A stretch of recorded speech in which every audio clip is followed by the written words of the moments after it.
नमस्कार दोस्तों, welcome to Shivam solver.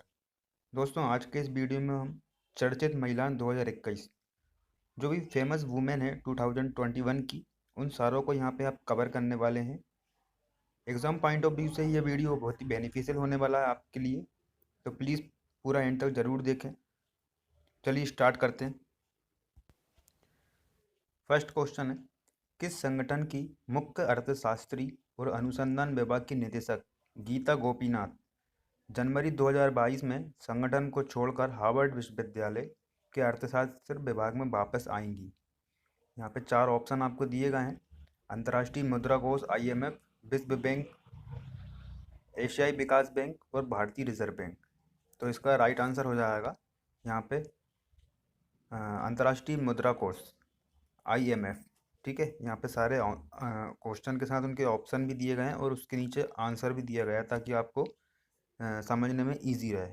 ठीक है, चलिए नेक्स्ट क्वेश्चन की ओर चलते हैं।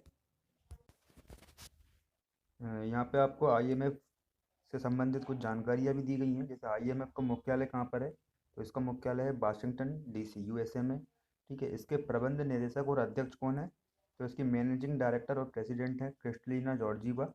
ठीक है, और यहाँ पे विश्व बैंक का मुख्यालय वाशिंगटन DC में है, ये भी USA में है। ठीक है, नेक्स्ट क्वेश्चन की ओर बढ़ते हैं। तो नेक्स्ट क्वेश्चन है यहाँ पे हमारा कि भारतीय मूल की अनीता आनंद निम्न में से किस देश की नई रक्षा मंत्री बन गई? तो यहाँ पे चार ऑप्शन है: बांग्लादेश, यूनाइटेड किंगडम, नेपाल और कनाडा। तो इसका राइट आंसर हो जाएगा कनाडा। ठीक है, यहाँ पे आपको इमेज भी दिखाई दे रही है ताकि आपको थोड़ा सा समझने में इजी रहे। और कनाडा से रिलेटेड कुछ और तथ्यों के बारे में भी हम यहाँ पे जानकारी डिस्कस कर लेते हैं। तो जैसा कि आपको बताया गया है कि कनाडा के बारे में, कनाडा की राजधानी जो है ओटावा है और इसकी मुद्रा है कैनेडियन डॉलर और यहाँ के प्रधानमंत्री हैं जस्टिन ट्रूडो। ठीक है, चलते हैं नेक्स्ट क्वेश्चन की ओर। वर्ष 2020 के लिए महात्मा गांधी सेवा पुरस्कार किसे प्रदान किया गया है? वेरी वेरी इंपॉर्टेंट क्वेश्चन है ना। जैसे क्वेश्चन देखते ही समझ में आ जाता है ना। यहाँ पे चार ऑप्शन यहाँ पे दिए गए हैं: श्री सिद्ध गंगा शिक्षा संस्थान, मीराबाई कोपिकर, श्री सिद्ध गंगा मठ और फिर नन। तो इसका राइट आंसर हो जाएगा मीराबाई कोपिकर। मीराबाई कोपिकर को महात्मा गांधी सेवा पुरस्कार 2020 के लिए अवार्ड दिया गया है। ठीक है, और ये अवार्ड बेसिकली तमिलनाडु सरकार द्वारा दिए जाते हैं। ठीक है, और वर्ष 2021 के लिए यह पुरस्कार श्री सिद्ध गंगा शिक्षा संस्थान और श्री सिद्ध गंगा मठ तुमकुरु जिला को प्रदान किया गया है। यहाँ से एक ही क्वेश्चन से आपके दो आंसर, दो दो अलग अलग क्वेश्चन और दो उनके आंसर कवर होते हैं, 2020 का और 2021 का। ठीक है, बढ़ते हैं नेक्स्ट क्वेश्चन की ओर। तो जो नेक्स्ट क्वेश्चन है, US India business council USIBC द्वारा 2021 ग्लोबल लीडरशिप अवार्ड किसे प्रदान किया गया है? या फिर इस टाइप से भी पूछ सकते हैं, 2021 ग्लोबल लीडरशिप अवार्ड किसे प्रदान किया गया है? तो चार ऑप्शन है यहाँ पे: शिव नाडार, मल्लिका श्रीवासन और सुंदर पिचाई और A&B। तो इसका राइट आंसर हो जाएगा शिव नाडार और मल्लिका श्रीवासन। यहाँ पे इमेज में आपको दिख रहा है शिव नाडार और मल्लिका श्रीवासन। ठीक है, तो अगर हम बात करते हैं, ये अवार्ड उन्हें US इंडिया बिजनेस USIBC के लिए प्रदान किया गया है। ठीक है, तो जो शिव नाडार हैं, आपको मालूम होगा HCL कंपनी के बारे में। तो जो HCL कंपनी है ना, जो लीडिंग टेक कंपनी है, उनके ये ओनर हैं शिव नाडार। ठीक है, नेक्स्ट क्वेश्चन की ओर चलते हैं। वर्ष 2021 के लिए ये दान पुरस्कार किसे सम्मानित किया गया है? तो यहाँ पे चार ऑप्शन आपको दिए गए हैं। ठीक है, तो यहाँ पे इमेज भी दी गई है। तो आपको केवल राइट आंसर, यहाँ पे मैं आपको केवल राइट आंसर ही बोल के बता रहा हूँ: Eric A Hanushek and doctor Rukmini Banerjee, इनको यहाँ पे ईदान पुरस्कार दिया गया है। और ईदान पुरस्कार के बारे में भी कुछ जानकारी हम देख लेते हैं कि ये हांगकांग द्वारा प्रदान किया जाता है। ठीक है, हांगकांग के द्वारा यह प्रदान किया जाता है। नेक्स्ट क्वेश्चन की ओर बढ़ते हैं। तो नेक्स्ट जो क्वेश्चन है वो है, नोबेल पीस प्राइज़ 2021 कितने लोगों को प्रदान किया गया है? 2021 का जो नोबेल पीस प्राइज़ है वो दो लोगों को प्रदान किया गया है। ये अवार्ड मारिया रेसा और दिमित्री मुराटोव को प्रदान किया गया है। ठीक है, यहाँ पे इमेज में भी आपको यहाँ पे शो हो रहा है, इन दोनों की यहाँ पे इमेज है। चलते हैं नेक्स्ट क्वेश्चन की ओर। विश्व स्वास्थ्य संगठन WHO के महानिदेशक ने किस दिवंगत व्यक्तित्व को WHO डायरेक्टर जनरल अवार्ड से सम्मानित किया गया है? ठीक है, जॉर्जिया नीक, गोरगोई टीक, लुइस बेक और हेनरिएटा लेक्स। तो इसका राइट आंसर हो जाएगा हेनरिएटा लेक्स। ठीक है, अब इनके बारे में कुछ जानकारी भी हम देख लेते हैं कि इनकी मृत्यु 4 अक्टूबर 1951 को कैंसर से हुई थी। ठीक है, उनके शरीर से ली गई ये कैंसर कोशिकाएं विश्व स्तर पर वैज्ञानिकों के लिए एक शोध पदार्थ बन गई हैं, जिसके बाद चिकित्सा जगत ने पोलियो, कैंसर, HIV के लिए दवाओं और कोविड-19 अनुसंधान जैसे खतरनाक बीमारियों के लिए टीके जो हैं वो डेवलप किए गए हैं। तो अब WHO के बारे में भी कुछ जानकारी हम यहाँ से देख लेते हैं कि WHO का जो मुख्यालय है वो जिनेवा, स्विट्जरलैंड में है और इसको 7 अप्रैल 1948 में स्थापित किया गया था। Very very most important question, अक्सर एग्जाम में ये क्वेश्चन आता है कि WHO का स्थापना कब की गई थी, तो 7 अप्रैल 1948 में की गई थी। और इसके जो महानिदेशक हैं वो है टेड्रोस अधनोम घेब्रेयेसस। काफ़ी टाइम से यही बने हुए हैं, तो अगर आप इसको एक बार याद कर लेंगे तो आप फिर भूलेंगे नहीं, आपके सारे एग्जाम में ये कवर हो जाएंगे। तो महानिदेशक हैं टेड्रोस अधनोम घेब्रेयेसस। ठीक है, अब हम चलते हैं नेक्स्ट क्वेश्चन की ओर। जो नेक्स्ट क्वेश्चन है, अक्टूबर 2021 में यूनेस्को के पहले मार्शल आर्ट शिक्षा पुरस्कार से किसे को सम्मानित किया गया है? तो यहाँ पे भी 4 ऑप्शन दिए गए हैं, आपको केवल राइट आंसर की ध्यान रखना है क्योंकि ये ऐसे नाम है कि कन्फ्यूजन होने की ज़्यादा गुंजाइश रहती है इसमें। तो यहाँ पे इसका राइट आंसर हो जाएगा कुंग फू नन। ठीक है, कुंग फू नन। चलते हैं नेक्स्ट क्वेश्चन की ओर। किस देश की लेखिका और फिल्म निर्माता तित्सी डेंगारम्बा को जर्मन बुक ट्रेड 2021 का शांति पुरस्कार दिया गया है? ठीक है, जर्मन बुक ट्रेड 2021 का शांति पुरस्कार पीस प्राइज दिया गया है। ये जिम्बाब्वे की रहने वाली, यहाँ पे इनकी इमेज भी दिख रही है। अब इनके बारे में कुछ जानकारी हम देख लेते हैं कि ये उनके द्वारा देश और दुनिया भर में हिंसा के कार्य पर एक नए ज्ञानोदय, न्यू एनलाइटमेंट को प्रदान करने के लिए दिया जाता है। ठीक है, और जो डेगारेम्बा जर्मन शांति पुरस्कार जीतने वाली पहली आश्वासित महिला है। यहाँ से ये एक पॉइंट और कवर हो जाता है कि जर्मन शांति पुरस्कार किसे दिया गया है। तो ये डेगारेम्बा का नाम आपको यहाँ पे याद रखना पड़ेगा। उन्होंने पेन पिंटर पुरस्कार 2021 भी जीता है। ठीक है, एक और अन्य अवार्ड जीता है जिसको बोलते हैं पेन पिंटर पुरस्कार 2021। चलते हैं नेक्स्ट क्वेश्चन की ओर। Very very most important question, पहली महिला क्रिकेट खिलाड़ी कौन है जिन्होंने अंतर्राष्ट्रीय क्रिकेट में 5000 रन बनाए हैं और 300 विकेट प्राप्त किए गए हैं? ठीक है, 5000 रन बनाए और 300 विकेट भी प्राप्त किए गए हैं। 4 ऑप्शन है, Smriti Mandhana, Ellyse Perry, Alyssa Healy और जूलन गोस्वामी।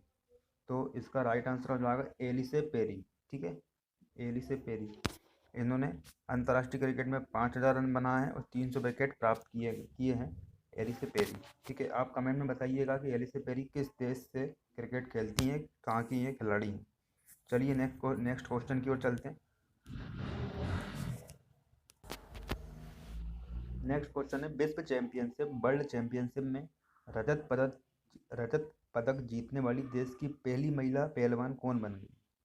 ठीक है, तो बबीता फोगाट, पूजा ढांडा, गीता फोगाट और अंशु मलिक। तो इसका राइट आंसर हो जाएगा अंशु मलिक। तो अंशु मलिक ने सिल्वर मेडल जीता है देश के लिए, तो वर्ल्ड चैंपियनशिप में। इनका नाम आप ध्यान रखिएगा, very very most important question है ये भी। यहाँ पे आपको अंशु मलिक की इमेज भी दिख रही है। ठीक है, इनसे रिलेटेड कुछ और जानकारी हम यहाँ पे देख लेते हैं। ये वर्ल्ड रेसलिंग चैंपियनशिप जो है वो ओस्लो नार्वे में आयोजित की गई थी और अंशु मलिक ने 7 अक्टूबर 2021 को विश्व चैंपियनशिप का फाइनल मुकाबला हार गई। इस हार के बाद भी 57 किलोग्राम में 19 वर्ष की अंशु मलिक इतिहास बनाने में सफल रही। ठीक है, और वे इस चैंपियनशिप में रजत पदक जीतने वाली पहली भारतीय पहलवान बन गई। अब नॉर्वे के बारे में कुछ बात करते हैं कि नॉर्वे की राजधानी जैसे आपको मालूम है ओस्लो है और इसकी मुद्रा है क्रोन। ठीक है, अब नॉर्वे को अगर हम वर्ल्ड मैप पे देखें तो यहाँ पे आपको नॉर्वे वर्ल्ड मैप में दिख रहा है, ये जो आपको दिख रहा है यहाँ पे नॉर्वे है। ठीक है, अब बात करते हैं हम नेक्स्ट क्वेश्चन की। जो नेक्स्ट क्वेश्चन है हमारा, निम्नलिखित में से किस क्रिकेट खिलाड़ी को सितंबर 2021 के ICC महिला खिलाड़ी के रूप में चुना गया है? तो ICC महिला खिलाड़ी के रूप में जैसे चुना गया है, उनका नाम है हीथ नाइट। Heath night. ठीक है, यहाँ पे इमेज आपको दिख रहा है। ठीक है, हीथ नाइट। और ये जो है इंग्लैंड की खिलाड़ी हैं, इंग्लैंड की प्लेयर हैं। और अब इनके बारे में कुछ और लिस्ट ऑफ विनर के बारे में भी हम यहाँ पे देख लेते हैं। यहाँ पे जनवरी, फरवरी, मार्च, सारे जितने भी मंथ हैं उन सबके विनर जो 2021 में हुए हैं उन सबके यहाँ पे नाम दिए गए हैं। आप वीडियो को पॉज करके आराम से देख लीजिएगा। अब हम चलते हैं नेक्स्ट क्वेश्चन की ओर। ठीक है। फीफा ने अंडर 17 महिला विश्व कप वर्ष भारत 2020 के लिए किसे आधिकारिक शुभंकर मेस्कोट चुना गया है। ठीक है। फीफा ने अंडर 17 महिला विश्व कप जो कि भारत में होने वाला है 2022 में, इसके लिए जो शुभंकर है, जो मेस्कोट है, उसको चुना गया ईवा, IVA ईवा को चुना गया है। ये यहाँ पे इमेज भी आपको दिख रही है। अब इसके बारे में कुछ जानकारी देख लेते हैं कि ईवा जो एक्चुअली में है क्या। तो जो ईवा है जो एशियाई शेरनी है। ठीक है। उसका यहाँ पे शुभंकर है और ये टूर्नामेंट भारत में अगले साल 11 से 30 अक्टूबर के बीच 2022 में खेला जाएगा। और अगर हम बात करते हैं फीफा के अध्यक्ष के बारे में, तो फीफा के अध्यक्ष हैं जियानी इन्फेंटिनो। ये भी मोस्ट इंपॉर्टेंट क्वेश्चन यहाँ से बनता है, अक्सर एग्जाम में आते हैं ये सवाल। और इनको कब स्थापित किया गया था फीफा को, तो 21 मई 1904 को स्थापित किया गया था। इसका मुख्यालय ज्यूरिख स्विट्जरलैंड में है। और इससे रिलेटेड कुछ फैक्ट भी देख लेते हैं कि 17 अक्टूबर और 14 नवंबर 2021 तक क्रिकेट ICC T20 पुरुष संयुक्त अरब अमीरात में ओमान में देश में आयोजित किया गया था। ठीक है। अभी आपको मालूम है। जैसे नेक्स्ट क्वेश्चन पे अब चलते हैं। 2022 में फीफा अंडर 17 महिला विश्व कप की मेजबानी कौन सा देश करेगा।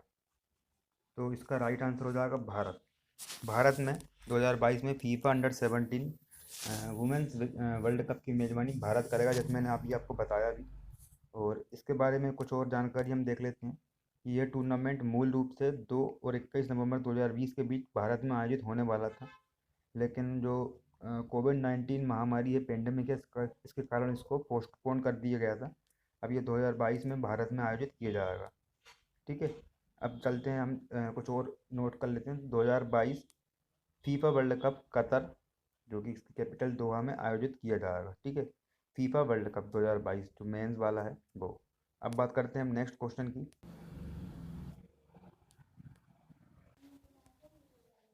आयरलैंड की वो कौन सी महिला खिलाड़ी है जो वनडे में शतक लगाने वाली सबसे युवा बल्लेबाज बन गई है। तो इनका राइट आंसर हो जाएगा एमी हंटर। ठीक है। अब इनके बारे में कुछ डिटेल हम देख लेते हैं। यह कारनामा उन्होंने जिम्बाब्वे के खिलाफ 16वें जन्मदिन पर नाबाद 1-1 रन बनाकर किया था। ठीक है। और ये करके वे पुरुष या महिला क्रिकेट में एक दिवसीय शतक बनाने वाली सबसे कम उम्र की बल्लेबाज बन गई है, जो केवल अपने चौथे एक दिवसीय मैच में खेल रही थी। ठीक है। और एमी हंटन ने भारत की मिताली राज के रिकॉर्ड को भी तोड़ दिया है, जिन्होंने 1999 में आयरलैंड के खिलाफ शतक बनाया था, जब वे केवल 16 साल 205 दिन की थी। ठीक है। चलते हैं नेक्स्ट क्वेश्चन की ओर। तो जो नेक्स्ट क्वेश्चन है हमारा कि भारत की 21वीं महिला ग्रैंड मास्टर कौन बन गई है। Very very most important question. Bharat की 21वीं महिला ग्रैंड मास्टर कौन बन गई है। तो इनका राइट आंसर हो जाएगा दिव्या देशमुख। यहाँ पे इनकी इमेज भी दिख रही है, दिव्या देशमुख। ठीक है। नेक्स्ट क्वेश्चन की ओर चलते हैं। भारत की किस भारतीय फेंसर ने फ्रांस में 4 लेवल राष्ट्रीय प्रतियोगिता जीती है। यहाँ पे सिंपल सा क्वेश्चन ये बनता है कि 4 लेवल राष्ट्रीय प्रतियोगिता किसने जीती है। तो इनका राइट आंसर हो जाएगा भवानी देवी। ठीक है। और ये वर्तमान में दुनिया में 50वें स्थान पर है। ठीक है। फिर अब इनके बारे में अब नेक्स्ट क्वेश्चन देखते हैं हम यहाँ पे कि किस खिलाड़ी ने 2021 BNP पारिबास ओपन टेनिस टूर्नामेंट में महिला एकल का खिताब जीता है। तो इनका राइट आंसर हो जाएगा पाउला बडोसा ने 2021 में BNP पारिबास ओपन टेनिस टूर्नामेंट का खिताब जीता है। नेक्स्ट क्वेश्चन की ओर चलते हैं। किस खिलाड़ी ने 2021 डेनमार्क ओपन महिला एकल बैडमिंटन चैंपियनशिप जीती है। तो इसका राइट आंसर हो जाएगा अकाने यामागुची। यहाँ पे इनकी इमेज दिख रही है, अकाने यामागुची है। और अकाने यामागुची है, जैसा नाम से समझ में आ रहा है, ये जापान की खिलाड़ी है। और भारत के प्रमुख खिलाड़ी के बारे में बात करते हैं। ज्वाला गुट्टा, श्रीकांत किदाम्बी, लक्ष्य सेन और साइना नेहवाल। ठीक है। ये सारे भारत के खिलाड़ी हैं जो कि बैडमिंटन प्लेयर हैं। नेक्स्ट क्वेश्चन की ओर बढ़ते हैं। सितंबर 2021 में नजला बोंदेले रमजा ने किस देश की पहली महिला प्रधानमंत्री बन गई। ठीक है। नजला बोंदेले रमजा ने। तो ये जो है ट्यूनीशिया की पहली महिला प्रधानमंत्री बन गई हैं। ये यहाँ पे इमेज भी आपको दिख रही है। अब ट्यूनीशिया के बारे में कुछ बात कर लेते हैं। तो ट्यूनीशिया जो है वो अ, अफ्रीका कॉन्टिनेंट्स का एक कंट्री है, देश है, जिसकी राजधानी ट्यूनिस है और राष्ट्रपति यहाँ के केस सईद हैं। ठीक है, यहाँ पे आपको इमेज भी दिख रही है कि ट्यूनीशिया वर्ल्ड मैप पे कहाँ पर है। आपको यहाँ जो दिख रहा है यहाँ पे। ठीक है, नेक्स्ट क्वेश्चन की ओर बढ़ते हैं। धौलागिरी पर्वत की चोटी पर सफलतापूर्वक पहुंचने के साथ ऑक्सीजन सिलेंडर के बिना 8,000 मीटर से ऊपर किसी भी पर्वत पर चढ़ने वाले पहले भारतीय नागरिक कौन बने हैं। ठीक है, तो यहाँ पे आपको चार ऑप्शन दिए गए हैं: पियाली बसक, कामी रीता, दीपा मलिक और सीमा देसवाल। तो इनमें से आपको राइट आंसर बताना है। इसका राइट आंसर हो जाएगा पियाली बसक। ठीक है, पियाली बसक। नेक्स्ट क्वेश्चन की ओर चलते हैं। ऑस्ट्रेलियाई धरती पर टेस्ट शतक बनाने वाली पहली भारतीय महिला कौन बन गई है। तो ऑस्ट्रेलियाई धरती पर टेस्ट शतक बनाने वाली पहली भारतीय महिला बन गई है स्मृति मंदाना। ठीक है, जिन्होंने ऑस्ट्रेलिया में जाकर टेस्ट में शतक बनाया है। ठीक है, इंपॉर्टेंट क्वेश्चन है ये भी। नेक्स्ट क्वेश्चन की ओर हम बात करते हैं। किस देश ने ब्रिटेन की महारानी एलिजाबेथ को राज्य के प्रमुख के रूप से हटाकर अपने देश का पहला राष्ट्रपति चुना है। ठीक है, तो बारबाडोस। जैसा कि आपको मालूम होगा कि बारबाडोस है, यह भी ब्रिटेन के अधीन एक छोटा सा देश था। लेकिन अभी उनको ब्रिटेन के अधीन देश था, तो वहाँ की जो प्रधानमंत्री थी, जो संचालन होता था वो ब्रिटेन की महारानी एलिजाबेथ के द्वारा ही होता था। लेकिन बारबाडोस ने अपने आप को स्वतंत्र घोषित कर लिया है। और बाकी जो पहली महिला है, ठीक है, उनका नाम है यहाँ पे आपको इमेज यहाँ पे दिख रही है, इनका नाम है डेम सेंड्रा मेसन। ठीक है, वो अपना नया राष्ट्रपति बनाया गया है। नेक्स्ट क्वेश्चन की ओर बढ़ते हैं। किस राष्ट्रीय पुरस्कार विजेता अभिनेत्री ने अपनी दूसरी पुस्तक the stars in my sky has too bright and my film journey शीर्षक से प्रकाशित की गई है। ठीक है, ये एक बुक लिखी है उन्होंने किन्होंने लिखी है, यहाँ पे हमें इमेज दिख रही, the stars in my sky. तो इसको दिव्या दत्ता ने लिखी गई है, दिव्या दत्ता। दोस्तों, अगर आपको वीडियो पसंद आ रहा है तो प्लीज़ चैनल को लाइक, शेयर एंड सब्सक्राइब जरूर कर दीजिएगा। अब बढ़ते हैं नेक्स्ट क्वेश्चन की ओर। किसने संयुक्त राज्य अमेरिका की पहली महिला उपराष्ट्रपति कमला हैरिस की जीवनी कमला हैरिस फेनोमेनल वुमेन नामक नई पुस्तक लिखी है। तो इसका राइट आंसर हो जाएगा चिदानंद राजघट्टा।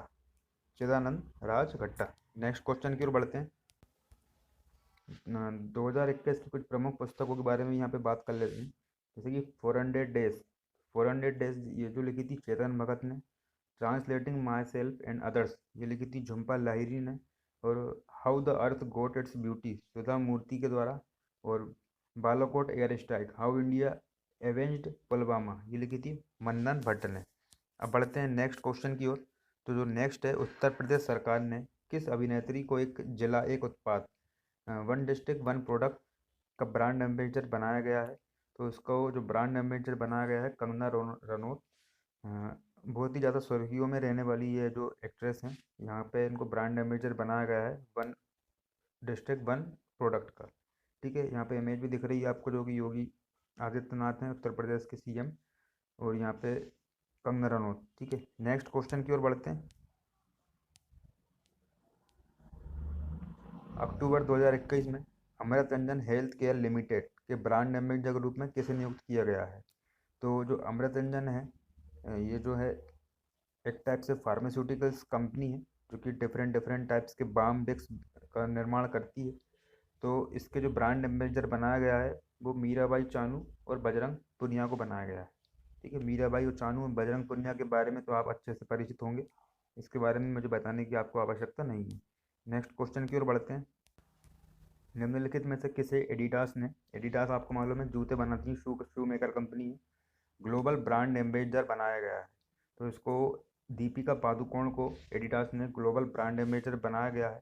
और इसके पहले जो ब्रांड एम्बेसडर थी वो मीराबाई चानू, मुक्केबाज लवलीना बोरहैगन और बाकी के जो खिलाड़ी यहाँ पे दिए गए हैं इनको बनाया गया है। अब बात करते हैं एडिडास कंपनी। ये जो है जर्मनी की कंपनी है और जर्मनी की राजधानी है बर्लिन। ठीक है, और बाकी की जो भी डिटेल हैं आप वीडियो को पॉज करके आराम से पढ़ सकते हैं। ठीक है, अब चलते हैं नेक्स्ट क्वेश्चन की ओर। किस राज्य की रहने वाली 20 वर्षीय महिला आदिति महेश्वरी को हाल ही में एक दिन के लिए भारत की ब्रिटिश उच्चायुक्त बनाया गया है? ठीक है, तो भारत की ब्रिटिश उच्चायुक्त एक दिन के लिए राजस्थान सरकार ने इनको बनाया गया था। ठीक है, अब बात करते हैं नेक्स्ट क्वेश्चन की। जो नेक्स्ट है, आपने ओयो का नाम सभी ने सुना होगा। हॉस्पिटैलिटी फर्म ओराबेल स्टेज लिमिटेड इनका पूरा नाम है।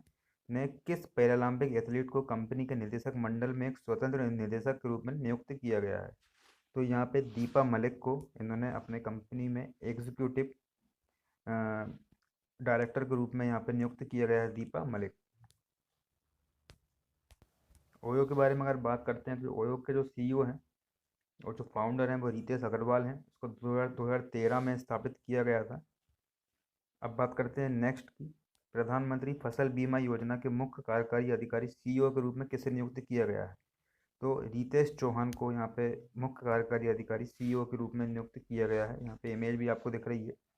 अब इसके बारे में कुछ बात करते हैं कि ये जो योजना है प्रधानमंत्री नरेंद्र मोदी के द्वारा 18 फरवरी 2016 को शुरू की गई थी। और ये योजना किस मंत्रालय के अंतर्गत आती है? तो ये फसल बीमा योजना कृषि और किसान कल्याण मंत्रालय के अंतर्गत आती है।